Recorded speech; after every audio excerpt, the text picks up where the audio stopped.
Welcome to Year 5's Harvest Festival. We have been learning about the food shortages in World War I to bring you this. Enjoy! In the 1900s, meat, eggs and grains, other goods were transported to Britain on ships from countries such as Australia, South Africa and Brazil.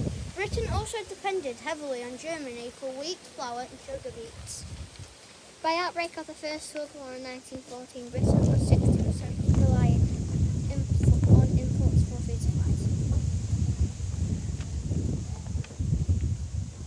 Over the oncoming years, the government would come to learn just how valuable farming in Britain was to the nation's survival.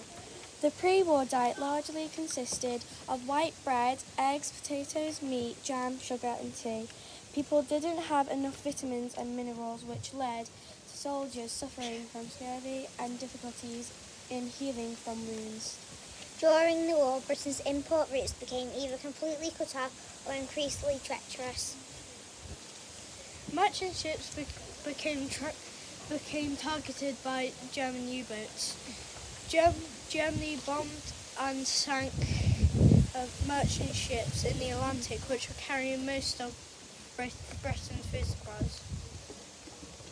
A poor harvest left Britain with just 6 weeks' worth of wheat in 1916 due to severe weather, so the government turned to British farmers to feed Britain. Panic buying had set in. The ploughing up campaign was introduced to help feed the nation due to a shortage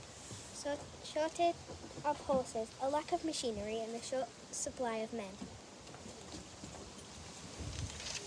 The government called on farmers to increase their production of food, such as wheat and cereal production, as the war continued. Any areas that could be used for food production was used: back gardens, allotments and even the gardens at Buckingham Palace. Rations was brought in 1917 to try and distribute what food the country did have as evenly as possible. The first foods to be rations were wheat, meat and sugar. With food being such